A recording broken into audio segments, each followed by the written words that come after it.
Morgan Stanley research report ने खोले मोदी सरकार के बीते 9 सालों के सभी राज।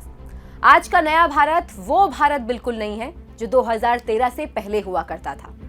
अमेरिका की मॉर्गन स्टैनली रिसर्च ने अपनी रिपोर्ट में बताया है कि कैसे आज का भारत लगातार विश्व के सामने अपनी एक नई पहचान बना रहा है।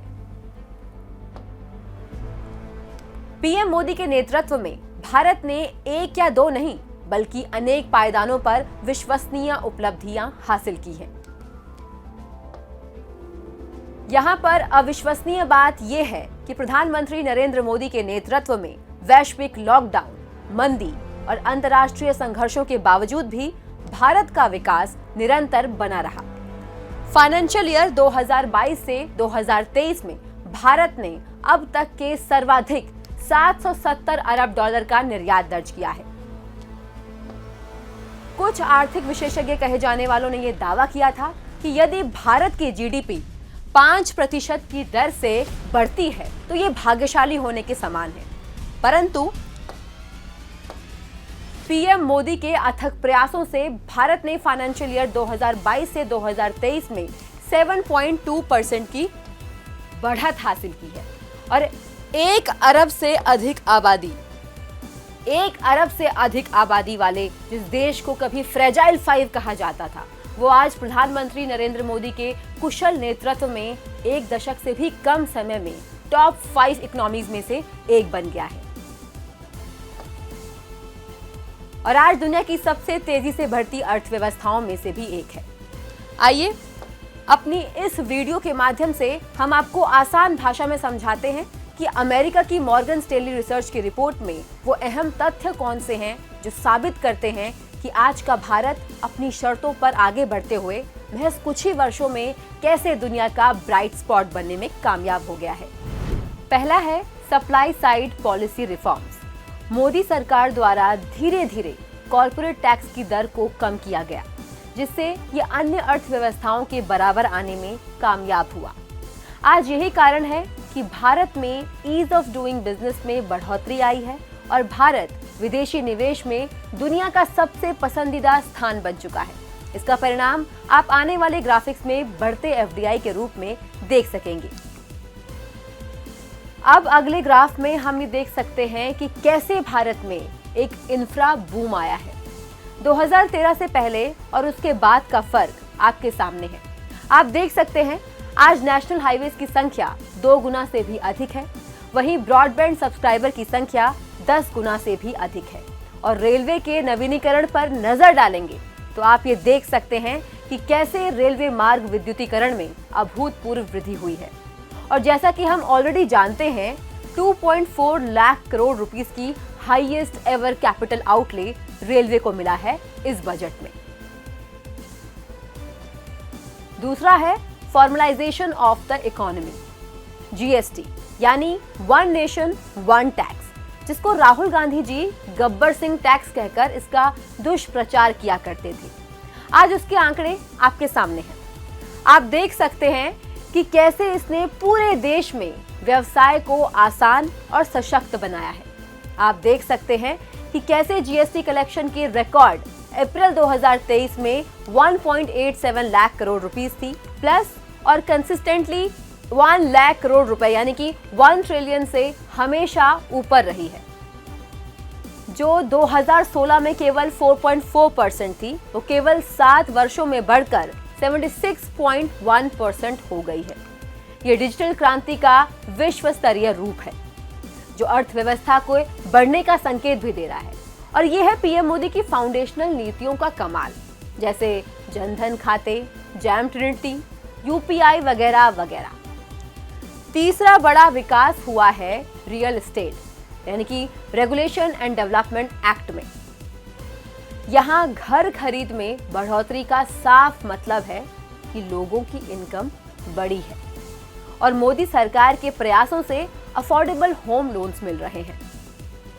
2013 से पहले रियल एस्टेट क्षेत्र ज्यादातर अनरेगुलेटेड रहा है, जिससे घर खरीदारों को मुश्किलों का सामना करना पड़ता था और कई बार होम डिपॉजिट्स यानी कि अपने जीवन पूंजी के अटकने का या खोने का डर उनमें बना रहता था। मोदी सरकार के कुशल नेतृत्व में रेरा यानी कि real estate regulation and development act 2016 ने घर खरीदारों की सुरक्षा के साथ साथ रियल एस्टेट उद्योग में निवेश को भी बढ़ाया है। चौथा है social transfers direct to beneficiary.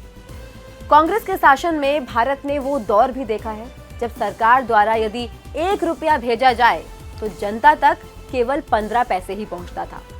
लेकिन पीएम मोदी की दूरगामी सोच ने आज स्थिति को पूरी तरह से बदलकर बीते 9 सालों में डीबीटी के माध्यम से जनता तक उनका सीधा लाभ पहुंचाने की दिशा में एक ऐसा कमाल कर दिखाया है जिस पर न केवल देशवासियों को फक्र है बल्कि विदेशों के लिए तो ये एक शोध का विषय है। डीबीटी ने लीकेज को बंद किया है और फर्जी लाभार्थियों को सिस्टम से हटाकर हकदारों तक उनका हक पहुंचाया, जिससे सरकार को भी भारी बचत हुई।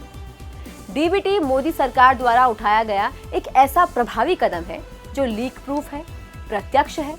ये सामाजिक हस्तांतरण गरीबों को सशक्त बनाता है और लोगों को सरकार के बीच विश्वास पैदा करता है। आज डीबीटी के माध्यम से 350 से ज्यादा योजनाओं के प्रत्यक्ष लाभ लाभार्थी के बैंक अकाउंट में पहुंच रहे हैं। इस दिशा में 5वां सबसे प्रभावी कदम है insolvency and bankruptcy code. Banking सुधारों और एनपीए के निपटारों में मोदी सरकार ने अभूतपूर्व उपलब्धियां हासिल की हैं। आपको याद ही होगा कैसे पीएम मोदी ने बयान दिया था कि यूपीए सरकार ने देश पर जितना एनपीए छोड़ा है यदि उसका खुलासा कर दिया जाए तो देश का मनोबल टूट सकता है। इसीलिए मोदी सरकार ने इस दिशा में अथक प्रयास करते हुए देश को एनपीए के संकट से निकालने की दिशा में प्रभावी काम किया है। इंसॉल्वेंसी एंड बैंक्रप्सी कोड और ऐसे ही कई बैंकिंग सुधारों के कारण आज एक स्वस्थ बैंक बैलेंस शीट देखने को मिल रही है। बैड लोन्स और एनपीए पिछले 1 दशक में सबसे कम स्तर पर है। छठा और महत्वपूर्ण सुधार है फ्लेक्सिबल इन्फ्लेशन टारगेटिंग का। ये कहावत अब बहुत पुरानी हो चुकी है कि when America sneezes the world catches a cold, क्योंकि आज का भारत यूएस फेड की न नकल करता है और न ही उनका अनुसरण करता है, बल्कि पीएम मोदी के नेतृत्व वाला भारत तो आज अपनी खुद की नीति बनाता है। इसका परिणाम यह है कि आज हमारे पास सबसे अच्छा इन्फ्लेशन मैनेजमेंट है जो विश्व के विकसित देशों से भी बेहतर है। आज का न्यू इंडिया अमेरिकी बाजार में अस्थिरता के प्रति कम सेंसिटिव है। मोदी सरकार के इन्फ्लेशन टारगेटिंग और स्ट्रॉन्ग फिस्कल पॉलिसी के कारण युद्धग्रस्त दुनिया में भारत में इन्फ्लेशन दर बहुत निचले स्तर पर है। 7वां अहम कदम है focus on FDI. PM Modi के मजबूत फैसलों के कारण आज भारत में ईज ऑफ डूइंग बिजनेस में काफी इजाफा हुआ है और एफडीआई पहले के मुकाबले दोगुना से भी अधिक हो गया है। वित्तीय वर्ष 2021 से 2022 में 84.8 बिलियन अमेरिकी डॉलर का हाईएस्ट एनुअल एफडीआई फ्लो दर्ज किया गया है। इससे पता चलता है कि देश की जीडीपी में एफडीआई का हिस्सा बढ़ रहा है। 8वां कदम है इंडियाज 401k मोमेंट। मोदी सरकार के नेतृत्व वाला आज का भारत अपने 401k मोमेंट में है, क्योंकि आज के भारत के इन्वेस्टर्स मैच्योर इन्वेस्टमेंट ऑप्शंस की ओर बढ़ रहे हैं। नेट एसेट्स अंडर मैनेजमेंट का आंकड़ा जो अप्रैल 2013 में केवल 8 लाख करोड़ रुपया था, वो मई 2023 में बढ़कर 41 लाख करोड़ रुपया हो गया है। ये इस बात का संकेत है कि भारत में निवेश व्यवहार में बदलाव आया है। पहले सोने और जमीन जैसी कंजर्वेटिव एसेट्स में लोग इन्वेस्ट किया करते थे और अब म्यूचुअल फंड्स, एसआईपी यानी जमीन और सोने के अतिरिक्त इन्वेस्टमेंट्स हो रही हैं। मध्यम वर्ग अच्छा कर रहा है। भारतीय व्यापार में विश्वास, पारदर्शिता बढ़ी है। ये सब मजबूत होती अर्थव्यवस्था का संकेत है। 9वां बड़ा कदम है government support for corporate profits. Corporate sector और देश की जीडीपी साथ साथ आगे बढ़ रही है। इसका ये मतलब है कि देश की अर्थव्यवस्था जैसे जैसे बढ़ रही है, कॉर्पोरेट प्रॉफिटेबिलिटी भी उसी के ताल में बढ़ रही है। 10वां बड़ा कदम है MNC sentiment at multi year high. PM Modi के अहम निर्णयों के कारण आज भारत विदेशी निवेश के लिए दुनिया के सबसे पसंदीदा क्षेत्र के रूप में उभर रहा है। हम देख सकते हैं कि कैसे भारत में एमएनसी की दिलचस्पी नजर आ रही है। इससे देश में रोजगार के अनेक अवसर उत्पन्न हो रहे हैं। विश्व भारत को संभावनाओं की दृष्टि से देख रहा है। पीएम मोदी के मेक इन इंडिया मंत्र ने देश में एक मिसाल कायम की है। नतीजा ये निकला कि आज भारत निर्यात के मामले में चीन से बेहतर प्रदर्शन कर रहा है। बीते 9 सालों में पीएम मोदी के कुशल नेतृत्व में भारत ने इन तमाम क्षेत्रों में बड़ी उपलब्धियां हासिल की है। लेकिन मॉर्गन स्टैनली रिसर्च की रिपोर्ट पर आगे नजर डालें तो देश में अगला दशक और भी उज्जवल नजर आता है। कैसे? चलिए इन मुख्य बिंदुओं पर नजर डालते हैं। इसमें पहला है manufacturing and capex percent of GDP to rise steadily. 2031 तक मैन्युफैक्चरिंग का जीडीपी में 5% तक का हिस्सा बढ़ जाएगा, जो विशाल रोजगार सृजन करेगा।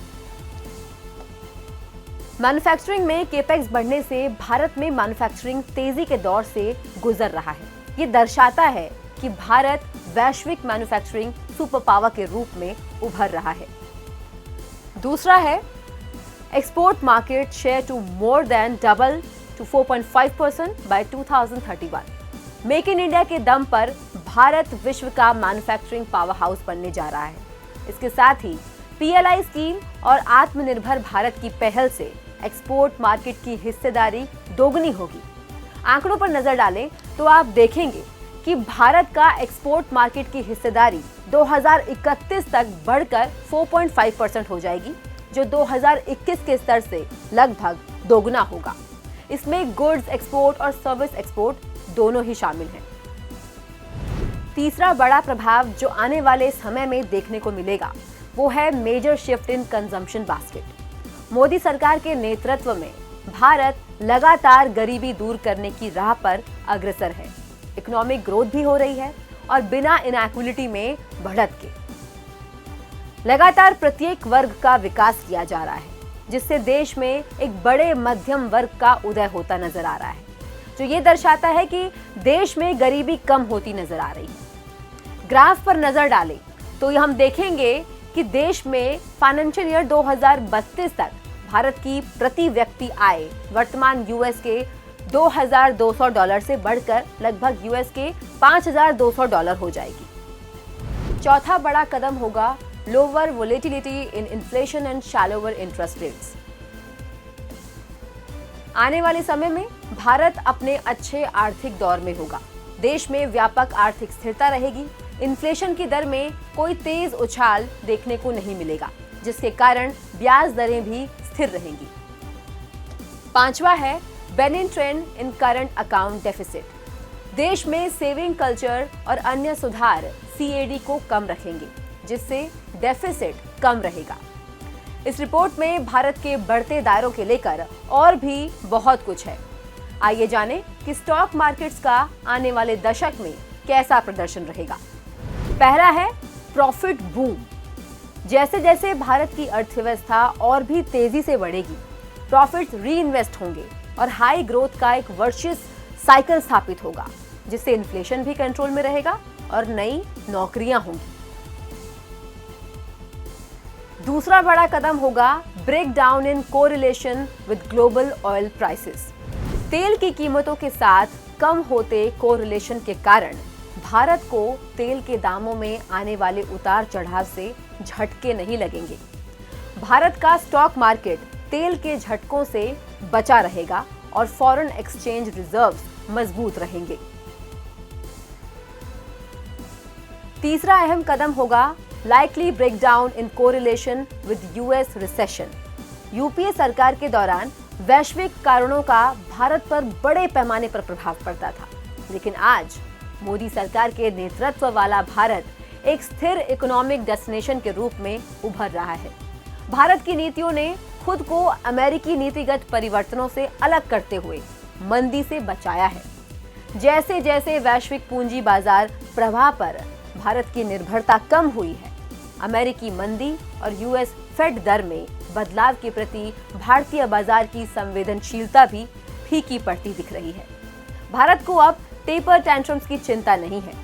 अमेरिकी मंदी के साथ भारत का कम होता कोरिलेशन इस बात का सबूत देता है कि भारत अमेरिकी नीतिगत परिवर्तनों से अलग हो गया है।